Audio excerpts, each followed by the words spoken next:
Well, welcome everybody to this story swap, which is dedicated to telling super short stories, and we kind of said about 6 minutes was our timeline. So this could be a very short session. We must apologize that we didn't get our notification out to people until really almost the 11th hour, possibly the 11th hour and 30 minutes really yesterday. So we're grateful for those who were able still to join us today. As I was explaining just before we started the session, the idea for this came about during our recent panel discussion on going solo, which if you haven't caught it, was an excellent session. Our panelists Peter Chand and Patrice Horsley and Donna Washington, all in fine form, sharing great stories and their personal experience in terms of creating a solo show, and not just kind of like, when you turn up to do a performance and you gauge the audience and then you, from your repertoire, produce a string of stories. But this is where you've got a title, you've advertised this, you've got a set program of stories. And one of the things that they were talking about came up, I think in response to a question, was that, if a story is a 4-minute story, there is no great virtue or value in terms of spinning that out to be a 7 or 8 minute stories. And I think one of our challenges as storytellers, because we love words, is telling a story and perhaps trying to keep it tight, and not kind of rambling on, possibly as I'm doing at the moment. So we're going to celebrate short stories, and I was going to go to Lizzie, but I just see that she's run away. So why don't we I'm going to get here because I've already moved people so far up the table, so to give them just a couple of minutes to get their breath or whatever. Here is a very quick Nasruddin story. Nasruddin is always my go-to guy for a short story. And in this one, Nasruddin, the mullah, is ended up running a restaurant somewhere on the far-flung corner of Turkey. And one day into the restaurant comes the Sultan himself. Oh my goodness me. And Nasruddin goes up, greets His Excellency, and the Sultan says, well, what do you recommend? What is your speciality? And Nasruddin says, oh, sir, you should have the goat kebab curry. It's wonderful. And the Sultan says, I will. And he has it, and it's delicious. And he says, well done, very good. How much is that? And Nasruddin says, that'll be 1,000 lira. And the Sultan is shocked. 1,000 lira? 1,000 lira for a goat kebab curry, he said. Are goats so rare around here that the meal must be so expensive? And Nasruddin looked at him and said, oh no, Sultan, it's not goats that are rare around here, it's sultans. So there's a good one for, it's a story that I sometimes work into my business workshops and look at, what is your economic pricing model. So Lizzie, over to you. You've got your breath back. You've been to the supermarket. I have. Great, excellent. Welcome. This is your first appearance on Feast. I know, and it's surprising because I hate Zoom. I really hate it. We used to have our Buddhist meetings on Zoom, and I was never on camera. Really dislike it. So this is quite big for me, but I'm here. Well, that's great, and we're delighted to have you. Where are you in UK? I live in Wales. And it's right down in the west tip on the peninsula, and it's called Pembrokeshire, and I live in the town Pembroke. Oh wow! It's a fabulous part of the country. I went wild because I'm a Jenkins. But when in my student days, I would perform at St. David's in the Bishop's Palace. Oh, it's a fabulous fantastic part. Yeah, White Sands Bay and all that. So let's do a little plug for the Welsh Tourism Board, because Wales could do with all the support it can get when you get a chance to go visiting. No, I don't want anybody coming here. I've got enough. No, it's awful. Don't come. Awful. Oh dear, oh dear, oh dear. No wonder UK is in the dire straits that it is. Lizzie, if you're ready, we would love to hear Okay, I your am story. ready. My short story is called A New Land to Live In. I wrote it in the woods last year, and here it is. So, I woke up in a land of recumbent statues, some broken, some upright, some with movable joints and hair the colour of marigolds and tin. The world was quiet as my eyes opened towards the streams of moving grasses and the distant songs of automaton toucans and swarming black birds. Upright and walking, upright and looking. This is how we go. Forward, forward, forward. Feet bare on soft moss, eyes up and off to clouds and signs across the skies. Tents hung with skins of tigers, tigers hung with skins of snakes. People gathering and singing, singing softly like whispers of promises with the lightness of birdsong. Someone called my name. So whispered was it that my head turned slowly, slowly. There were glass bowls of a steaming gold brew with glinting emerald rims. Drink me. It was warm and transporting. It took me to a memory of a buttercup-strewn field where my boys had played, hidden and laughed. I drank more from their bowl, and I was in someone else's memory, someone else's idea. I liked it. It was a delicious idea of cold water swimming and the pull of the deep. I drank more, and I was one of the statues. I could see my marigold-coloured hair. It was blowing in my face. I could not move my legs. My arms were open to the world, but my voice had gone. They poured more golden liquids from the bowls with the emerald rims into my open mouth. It was warm and trickled down my chest. In my rush to swallow, gulping it, I became a song of the blue skies and the dark birds and the shadows and the brightness. I found myself singing. Cross-legged I sat with my chin high. I whispered the sounds of the wind into the air. As I looked around, I was part of a circle of people, creatures, and statues. We were all singing the same song, all eyes wide, throats stretched, a cacophony of trickling sounds that unified, then unraveled. And as I watched, more bowls of golden warm brew arrived on trays of lacquer and silver, children carrying them to us, the trays heavy and embossed with silver snakes. The headiness of the song then stopped. We looked around. We looked at each other when, like 1,000 bubbles, the tinkling, burbling sounds of laughter began.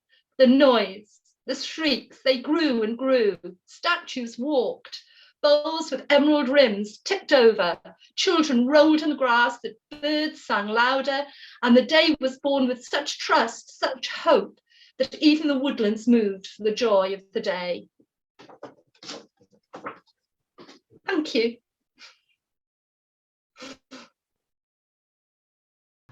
Thank you, Lizzie. That's not what I was expecting at all. Very vivid.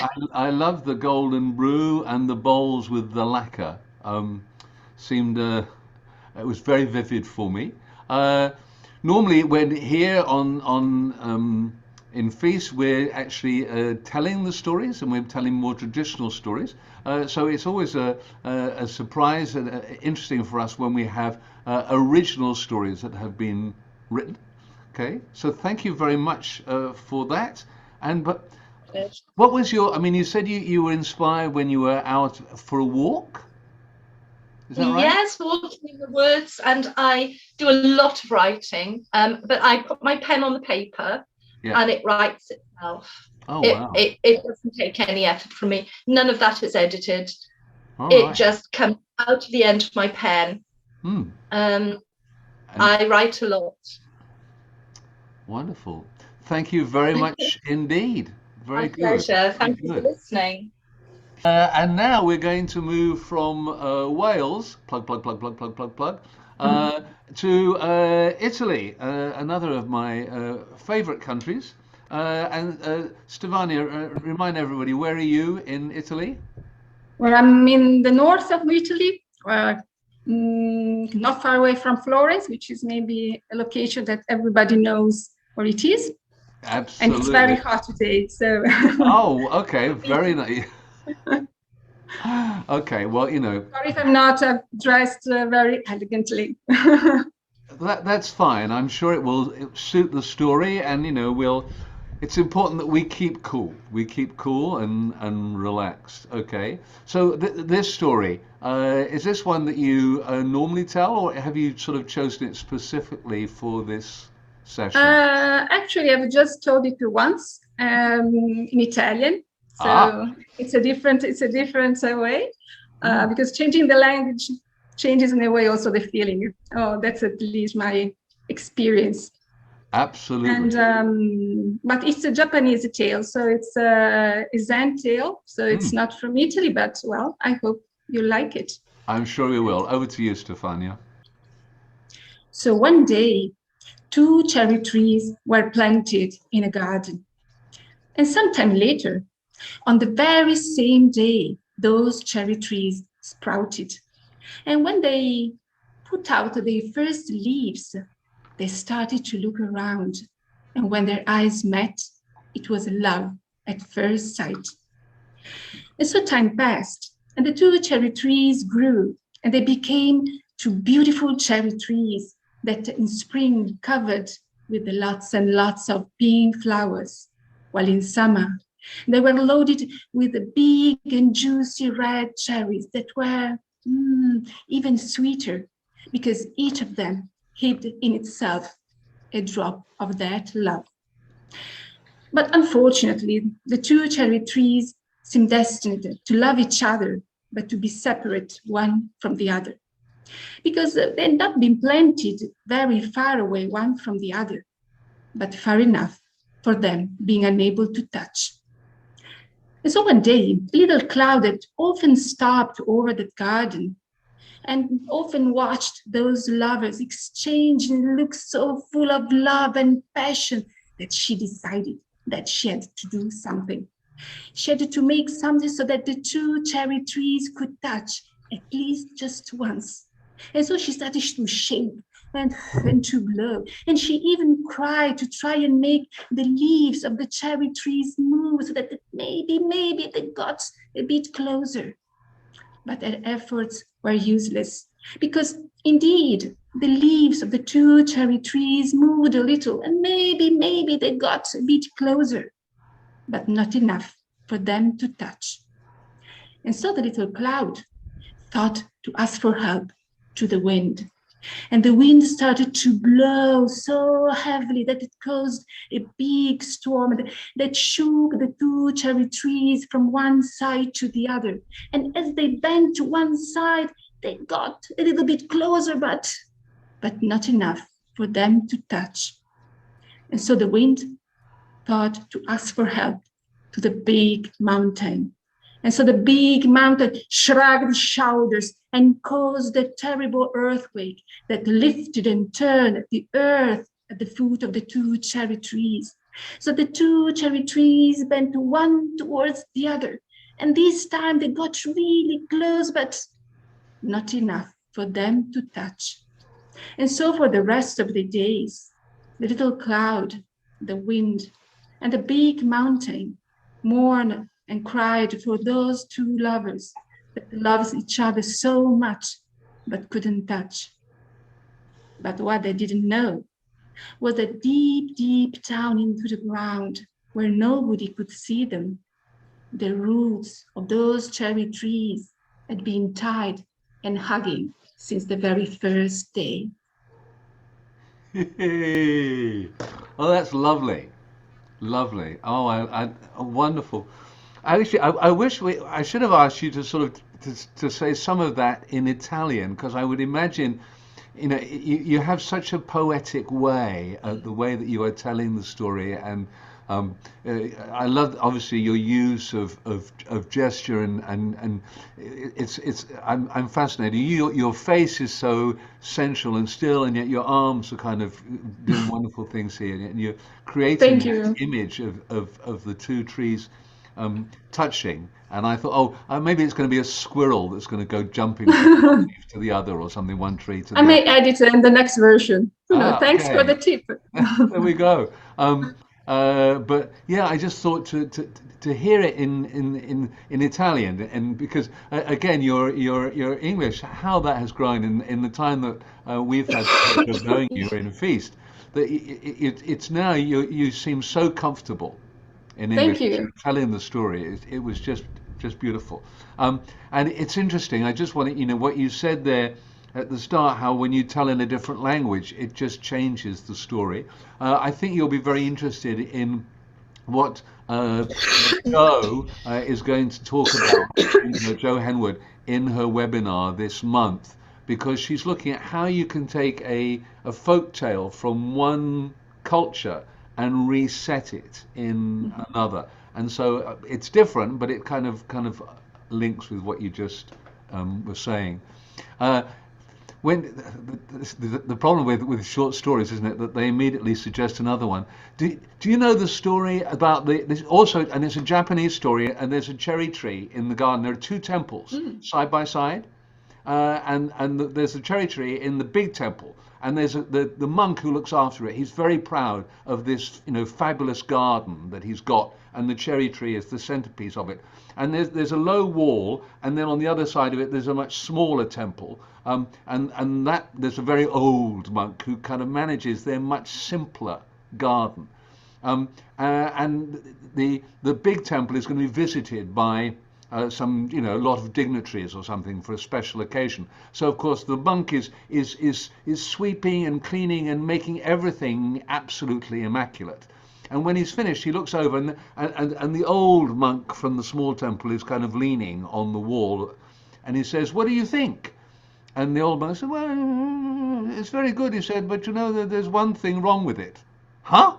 And so of course the old monk clambers over the wall, and he comes to the tree and he shakes it, and some petals, leaves, fall down onto the ground, and he says, "Now it's perfect." Beautiful. Yeah, we often want to kind of put a stamp on nature, don't we? Yeah. Lovely. Thank you so much for that. I really enjoyed that one, Stefania. And the great thing about these, everybody who's listening, we're going to pick up some wonderful short stories that we possibly can think, how can we work into our own repertoire? So, moving on, Parvathy. Parvathy. Always like seeing your big smile. So, you've got a story for us from Korea, I gather. Yes, a folktale from Korea. Wonderful. Okay, well, so it's not exactly a small short story. I mean, it could be, as I was telling, it could be lengthened, but I took this as a challenge so that I can try to bring it within the 6 minutes. This man traveled all over the place, and he was from Korea, and he traveled all the way to China. And there he was looking at various places where he could get something, some good antique piece or something. And he went to shops and shops and shops. And in one place, he got something very shiny. He just picked it up. Wow. Ha! There's a man there. And that man is smiling. Wow, there seems to be some magic in this. Huh? You're also smiling. I better buy this. And he takes that shining thing and pays the money and goes back home. And when he reaches home, again he picks it up and again he sees a smiling man. Wow, you look so nice to look at. You're really handsome, really handsome. I work to do. I'm going to keep you here inside the trunk, and I'll come in the evening and talk to you. Kept it inside the trunk. And he went off for his work. And outside, who was listening to all this was his wife. Who was he talking to? She came in after he left. There's only this new trunk, which is quite new. Let me open the trunk and see. And he opened the trunk and, what is that shining thing? She picked it up. Wow, so pretty that lady looks. Wow, she's got such beautiful curly hair. I wish I was so pretty. And she's got such a beautiful smile. Oh, no, he has got a mistress. He brought a mistress and he's kept it inside this. No, this can't be. She ran to her mother-in-law. Mama, your son has cheated me. He has brought a mistress and he's kept it inside. What? He's got a mistress? Nothing like that. My son won't do anything like that. Show me. She gave the old woman, looked at it.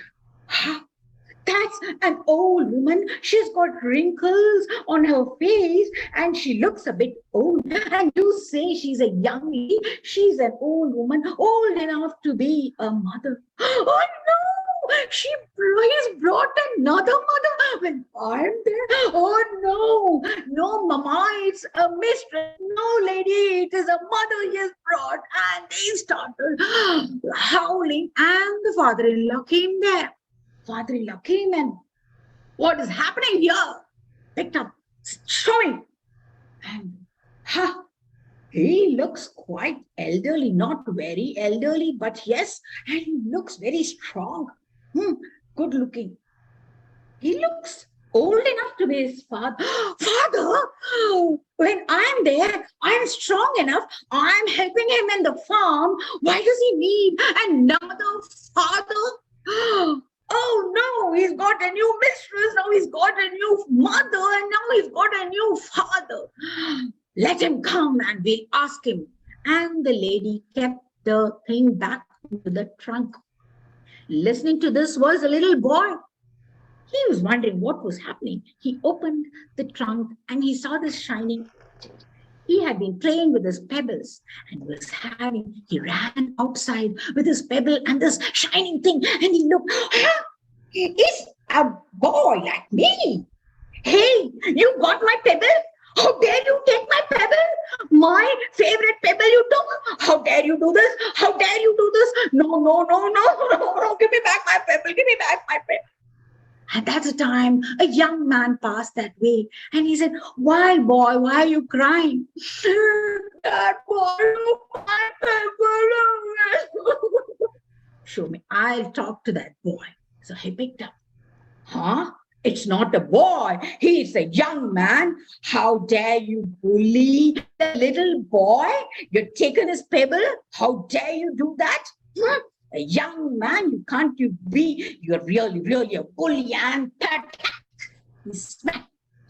And the shining thing broke into a million pieces. And that's the end of that shining thing, which is a mirror. And that's the end of the new mistress and the new mother and the new father and the new little boy and the man.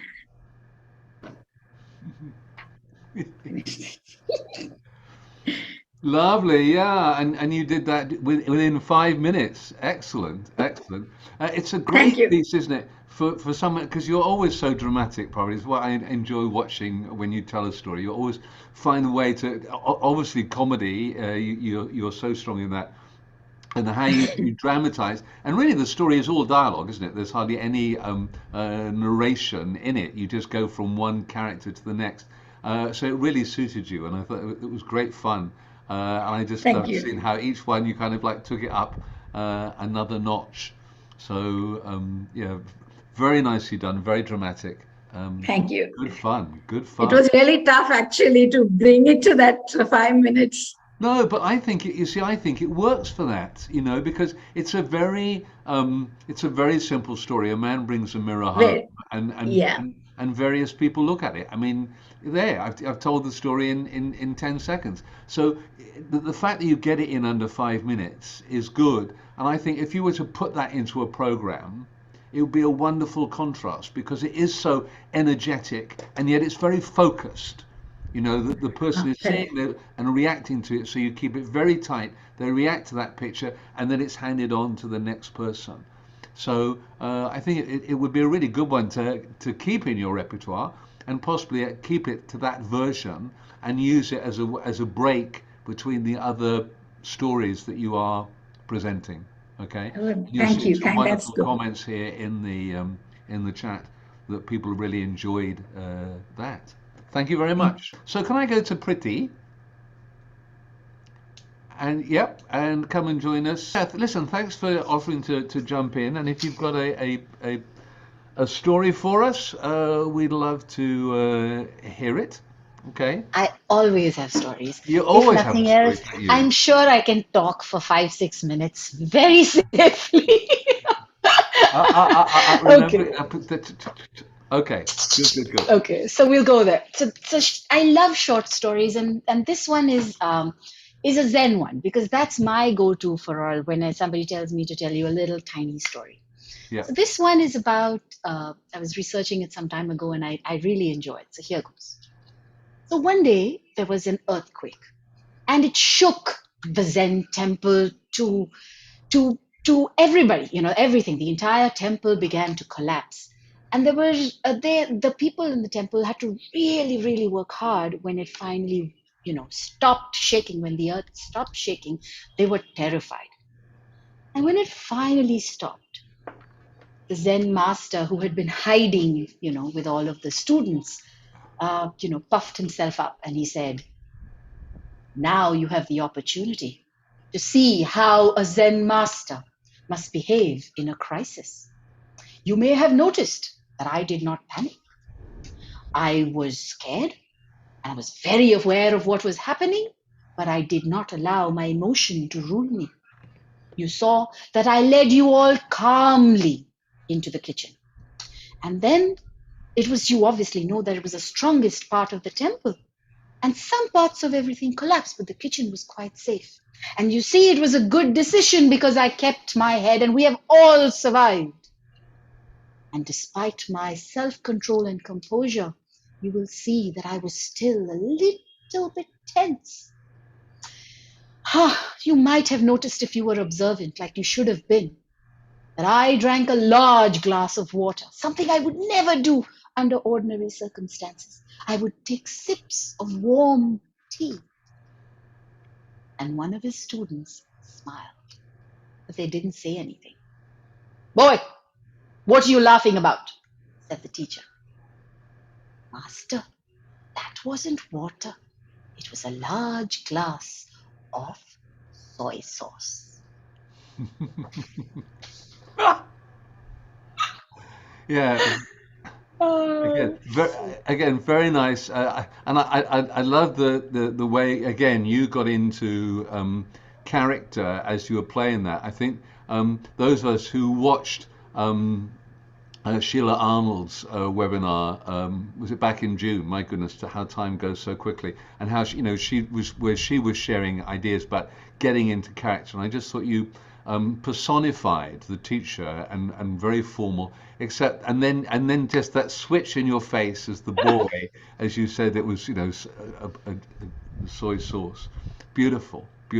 I have to say, because you've told a story with a Japanese and a disaster, and I told the Nasruddin story about the what's rare is the sultans, and that's one approach to money. And usually I then pair it with this one, and this is a true story from Japan, and sadly after an earthquake or a tsunami, I guess, a major disaster a few years ago, and many news crews, including a television crew from the States, came to Japan to follow up on the story. And they saw that there was a woman had set up a stall, and she was selling, the essentials, the rice and oil and batteries, the things that you would need after the earthquake. And they were really surprised that the prices were what you'd pay at the supermarket anywhere in Japan. When there was obviously such huge demand, she could have charged whatever she liked. And they asked her, why was this so? Why had she not marked it up? And when they asked her that, then it was the turn of the old Japanese woman to be surprised. And she said, but why would I want to make a profit from somebody else's suffering? So stories can be very short. Yeah, it's a good one. As I say, I use it in kind of some of my business workshops in terms of, what is your reason? I wish I could tell that to the board of directors at Shell or at Esso or BP, all these oil and gas companies that are making enormous profits at the moment and just rubbing their hands and kind of dispersing large payouts to their workers or something, but fleecing the rest of us. Anyway, I digress. So let's get back to Prakrati, who I'm hoping now that you've woken up and that you've had a strong cup of tea, I gather, in the morning. Yes? No? I'm going to sleep after the swap, so I don't want to drink anything. Oh, right. Okay. Very good. Okay, so this story I read it long back, but I haven't told it many times. Just yesterday I told it for the first time, and today I'm telling it for the second time. But I loved it, so I hope you'll also enjoy it. Um, Finding the perfect partner, the person, the dream partner, it's difficult. It's a Herculean task, and you really, really need to be good looking, have a great salary, and be rich. And Mr. Yogi was having a lot of problems. Firstly, he was not good looking, meager salary, balding a little bit. I'm sure Roger would agree to that. It was all acting against his prospects, and he was getting rejections after rejections after rejections. After losing almost all hopes, one day as he was walking into the market, his eyes met hers. And as they looked at each other, sparks flew. Violins started playing. There were gods, literally gods from the heavens, dropping those petals of flowers on them. And yes, it was love at first sight, and they decided to get married. But in India, two people deciding to get married is not enough. You need the blessings of your parents. And so, Mr. Yogi decided that yes, he has to go to that girl's home. And she was a rich girl, she lived in a mansion.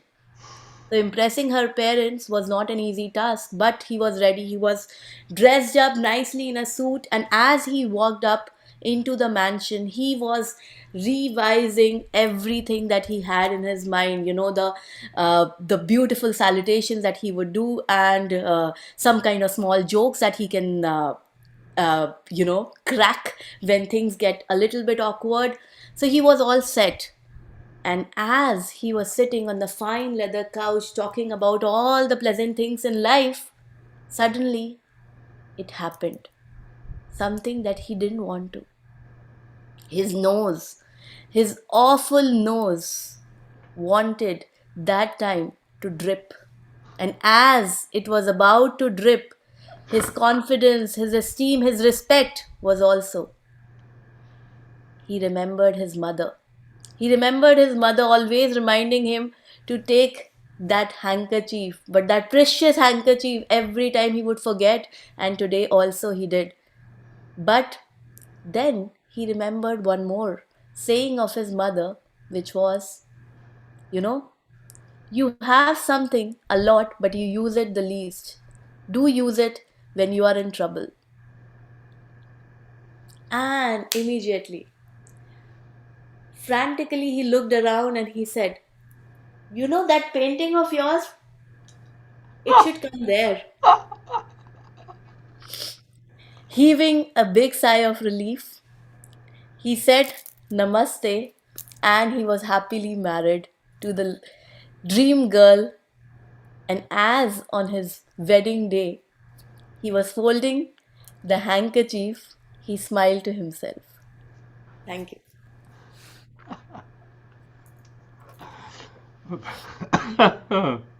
Very nice, very nice. Yes, I can certainly relate to that because I was neither good looking nor wealthy. But I did have hair at the time when I proposed to my wife. So possibly the moral of the story is make sure you get married while you still have hair.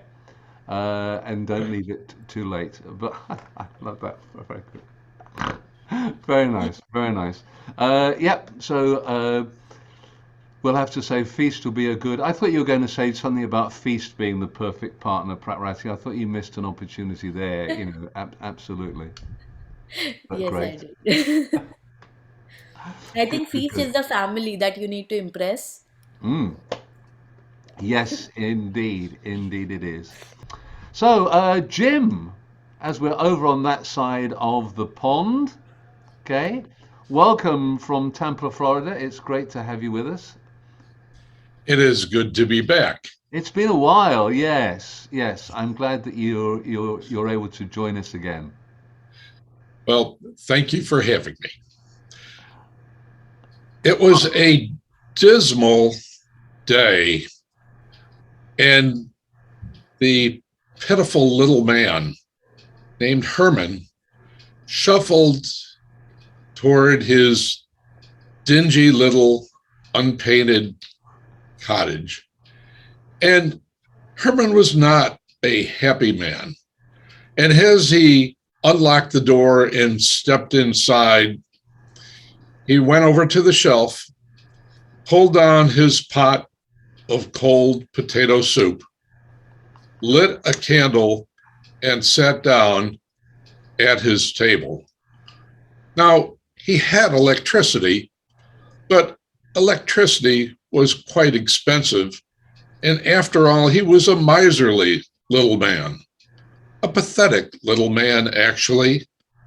And as he sat with the flickering candlelight exposing the shadows of the room, he noticed over in the corner a tiny mouse scampering across the floor by the baseboard. Well, this will never do. This will not do at all. And he was quite disturbed about it because he knew what mice did. Mice got into things. They ate food. And after all, we can't have that. And with that, he put out his candle, went out the front door, and went down the block to the local hardware store, looking for a solution on how to get rid of this mouse. The proprietor of the hardware store listened to his tale and asked him, "Well, Herman, don't you have a cat?" And so, "Of course I don't have a cat. Those things are expensive. They must be fed. I don't have a cat." He said, "Well, in that case, the only other option would be to set a trap." "A trap? How much is that?" The proprietor brought out 3 different traps that were designed to catch mice. And Herman, of course, picked the cheapest one. The proprietor showed him how to set the trap. It required bait. That bait needed to be a piece of cheese. "Well, do you have cheese?" "No, I don't have cheese, but if you go next door to the grocer, they sell cheese there." So Herman reached into his pocket, paid for the trap, went out the door of the hardware store, and went over next door to the grocer. And there at the back of the grocer's store, in the meat department, on top of the case, there was a large round of cheddar cheese. He looked at the cheese, asked the butcher, "How much is a small piece of that cheese?" And the butcher told him what the price would be.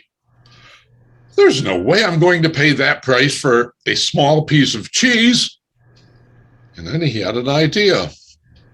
Turning around, leaving the grocer, and going back to his little cottage, he rummaged about. He had some old magazines that he had collected over the years back in a corner. He found a magazine that had in it a picture of a piece of cheese. He got his scissors out and he cut out the picture of the piece of cheese. And with a newly purchased trap, he put the picture of the piece of cheese into the trap and set the trap. That done, he set the trap over in the area where he had seen the mouse, and he headed off to bed. In the middle of the night, he heard a loud snap. I think my problem with the mouse has been solved, thought he. And in the morning, with the morning sunlight coming through the window, he walked into his room, and there in the corner of the room, he saw that the picture of the piece of cheese was gone. And in its place was the picture of a mouse. Thank you. Yeah, I had a funny feeling that's where it was going. Wonderful, wonderful. Again, I like your really dry delivery of that, Jim. Very nice, very nice. Yeah, good one, good one. Thank you.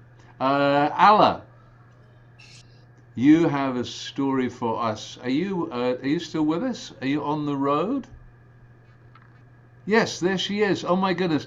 When do I say on the road? That's kind of like an in joke. For the past 4 or 5 sessions when I've seen Alla in our game night, which she is very actively involved with, and we'll talk about the next session of game night, which is coming up later this month, and it will be a special edition. She's usually on the road, and she's kind of like, one of these, I don't know if they're Instagrammers or whatever it is, who kind of like always transmits from her car. So it's good to see you actually in, looks like a solid building. Yeah, fortunately it's Friday. But as it's summer, I don't have lessons. That's why I'm rather free.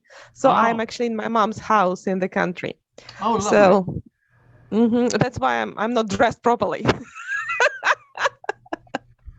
That's okay. We'll blame it on Stefania. It's okay. Yeah, the same. When you told her that's okay, I thought, okay, I'll be okay. Yeah. So, over to you. Thank you so much for offering to share a story at short notice. It's always a pleasure. Yeah, it's a very short story. A tribe of people was moving through the desert. They were moving during the night because it was too hot in the daytime to move. And it was a great advantage that there was no sun. But there was always a great disadvantage. They couldn't see any. It was really dark in the desert. There was no moon and no stars. So they definitely couldn't see where they stepped. So they moved very, very slowly. Suddenly, they started stumbling over some pebbles. And there was a voice from the sky saying, "If you take any, you will regret. But if you don't take any, you will also regret." So people really didn't know what to do. Take this pebble, throw them away. They really had no idea what to do. So some of them took some pebbles, some of them took one, some of them took two, some of them just threw these pebbles away. And when the sun rose, people saw in the daylight that these pebbles were diamonds. And of course, those who didn't take any, who hadn't taken any, really regretted. But those who had taken some also regretted that they hadn't taken more.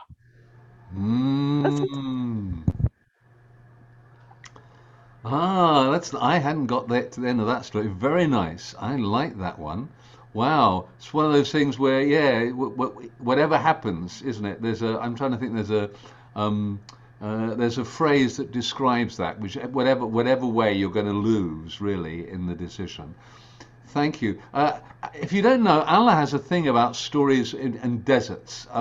I would encourage you to go on the website. When we went on the Lishan Way, and Alla was there, and we had the absolute joy of telling stories in these amazing settings, the ancient Roman and Greek amphitheatres.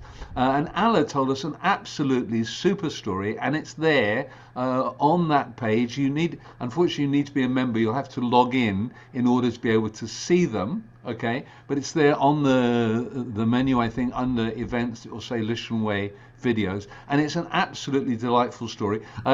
She was telling it as night was coming in, so the visual quality is not of the best. I had to kind of keep increasing the gain in order so we could still see her face, but the audio quality is fine, and it's a delightful story. And certainly not a 6-minute story, but I would certainly recommend that. And there are lots of really good stories on that page if you haven't visited the website. So thank you very much indeed for that one, Alla. Krupa, was I right in thinking that you had a story that you wanted to share? And you've gone all black and white or grey today. Yes. I have gone black and white because I am as dressed up as Stefania and Alla, and you do not want to see me in color. Okay. So, long ago, there was a Raja. And the Raja, he loved 3 things: his pets, his women, and his peace. And like all men, his love was seasonal. So, this season, he loved his pet parrot. This season, he loved his youngest, prettiest Rani. And this season, he loved hunting in the woods in peace. Now, of course, he'd given enough love to his Rani to make sure that Narani was now very pregnant. And he'd given love to his parrot, so it was well taken care of by the servants. And no one wants to deal with a pregnant hormonal woman. So he loved his peace, and he spent his time often in the woods. Now, one day when he was hunting in the woods and wondering why his pregnant, lovable Rani was so hormonal, he saw a very pregnant woman in the forest walking. And suddenly she disappeared behind the bushes, and as quick as a sneeze, out she came with a newborn baby. Ah, it's so simple. That's it. So I've given her the love. She should be able to take care of herself now, he thought. And so every morning he visited his pet parrot, his first love. But of course his second love was fine, right? She could just sneeze and the baby would be out. So he went often to the forest to his third love, his peace. Now no one wants to deal with a pregnant, hormonal, and angry Rani who has noticed that Raja isn't visiting her for the past couple of days, and he isn't visiting the other Ranis either. And so she asked her servants, what's up with him, right? Servants come back, well, Rani, we were in the middle of the forest, and then there was a tribal woman. Tribal woman went behind the bush and she was out with a baby. Oh. So the next day, Rani went to the parrot, told the servants to step away, opened the cage, and said, it's a parrot. Can go find its food, huh? Now, in a couple of days, when Raja came back to his first love, the parrot was dead.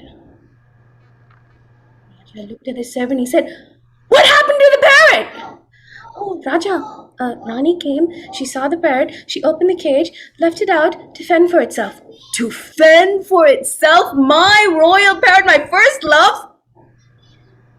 Raja, Rani came out. Oh, well, if I can sneeze and lure the baby, your parrot can, of course, find its own food. And that was the last of Raja's unattended love. Very nice, very nice. Please make note, everybody, that this was a story about Raja and not about Roger. We are very different, okay? Of course you are, Roger. Yes, yes, and I'm sure that story, you've told that story to your husband very pointedly, I am sure. Yes, to make sure that he understands what he should do. Super duper, lovely indeed. Shilpa, you've probably been thinking, have I forgotten all about you? And I haven't forgotten you at all, Shilpa. I was wanting to keep you towards the end, but I thought, well, look, I'll bring you in now, even though we've still got a bit of time after you, I suspect. But let's have your story, because I thought it was, because it's a story about story, and I always love those, and I thought I wanted to have it towards the end of the program. So thank you for joining us. You're in Jaipur? Yeah. And how are things in Jaipur? It's raining. It's raining cats and dogs. For the past 4 days. This is the 5th day. Oh my goodness. Okay. Heavy down. Okay. So that's why you're nicely dressed. Yeah, because I'm all inside. Very good. Not stepping out of the house at all. No, sure. Yeah. Well, please. And I have one question. Is this story from one of the many 700 books that we see behind you? Yeah. One of the Indian folklores. Yeah. Okay, there we go. So I decided to pick up a short story. Okay. So here it goes. Long time ago, there lived an ascetic in a village in India. He had a strange habit. He would suddenly accost any passerby to stop and answer his questions. Although people were naturally taken aback at his request, they did not want to disrespect an ascetic. So they stopped to answer his questions. If their answer did not satisfy him, he would provide the answer, shed light on the truth in his own unique manner, explaining to them where they had gone wrong.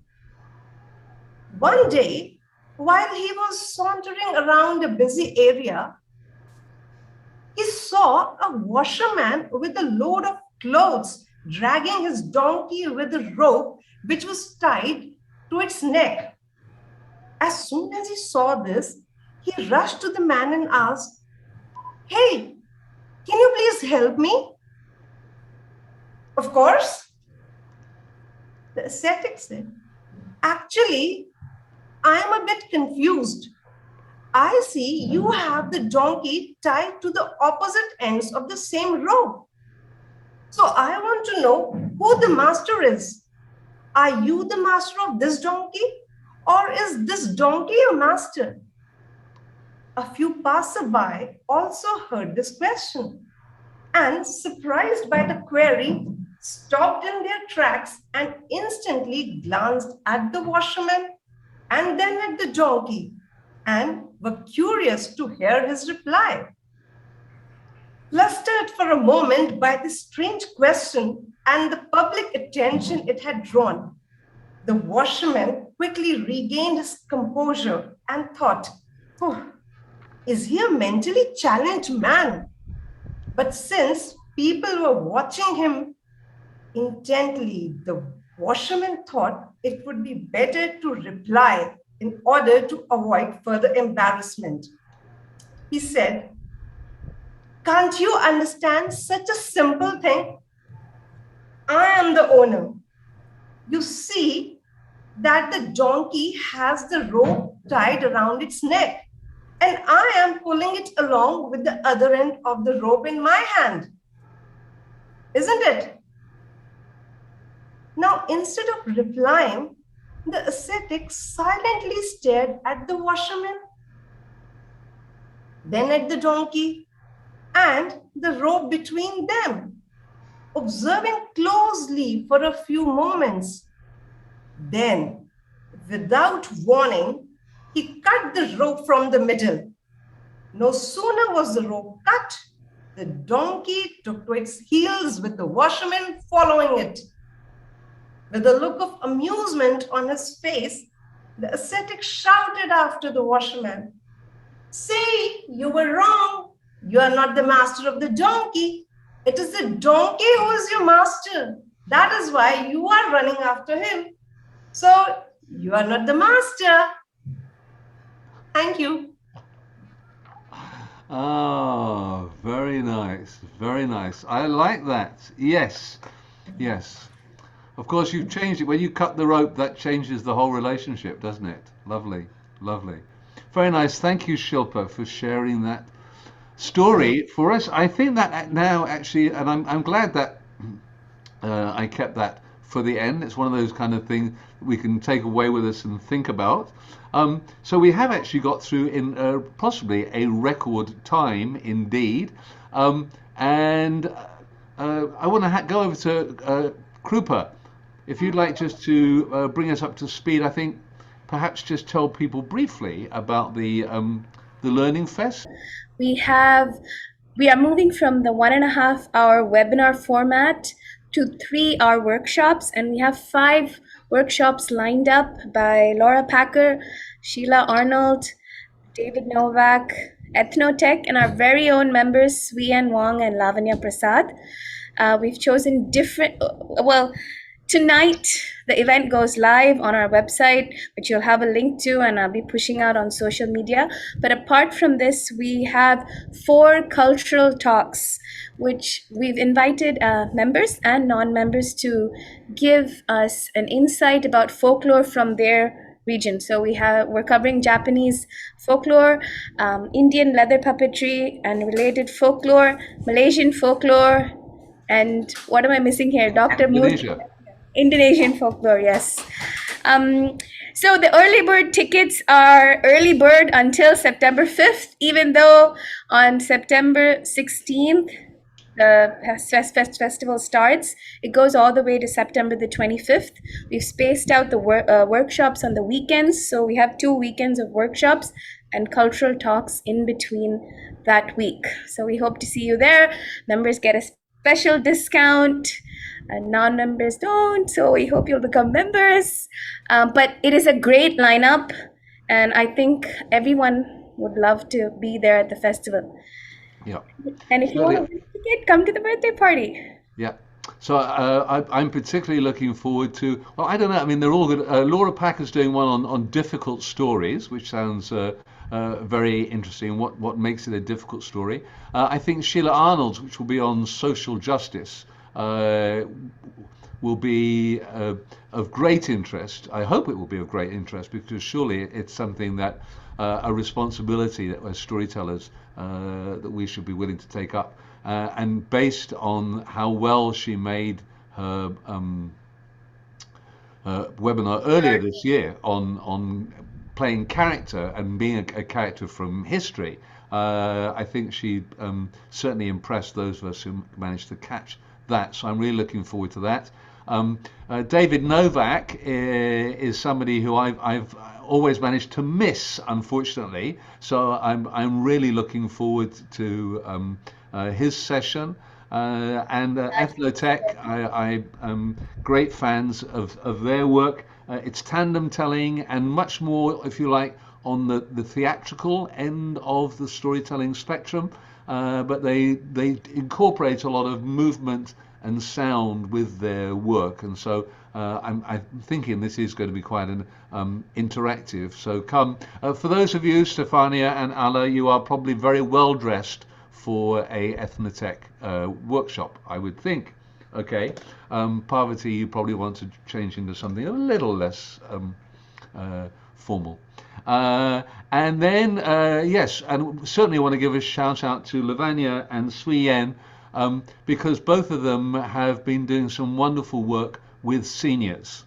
And that's what they're going to focus on, sharing and taking us through. We were looking at their breakdown of the workshop. Really how, the kind of activities, the games, the steps of giving these seniors the confidence, the skills to be able to share their own stories or to remember the stories that from their childhood, possibly stories that are now have been lost, and we really want to try and get these stories back, from these living libraries, if you like. So a lot to look forward to, and you're welcome, of course, to just, if you want to just zero in on one workshop, you can do that by all means. But of course, there's a very substantial, I think it's a 25% discount if you then sign up for the pass for the whole festival. So I'm going to finish with one last short story and bring us back to Nasruddin. And I was reminded of it in Jim's story about the miser coming into his house, and all he got was his potato soup. So Nasruddin, you see, there was a new sultan, and he thought, I'd better bring him a gift, as I'm a mullah. And so he got a kind of a sack of potatoes, you see, and he was walking along the street carrying the sack of potatoes to bring to the palace. And fortunately, somebody stopped him and said, "Where are you going with that?" He said, "Oh, well, it's my gift for the sultan." And his friend said, "You've got to be crazy. A sack of potatoes? This is the sultan, for heaven's sake. You need to think, something, a bit more special than potatoes." So Nasruddin said, "Oh, thank you." And he went back home and he got strawberries. Oh, very nice. So he got a big bowl of strawberries and brought those to the palace and offered them to the sultan. Well, as you can imagine, the sultan is used to far more extravagant gifts than a bowl of strawberries.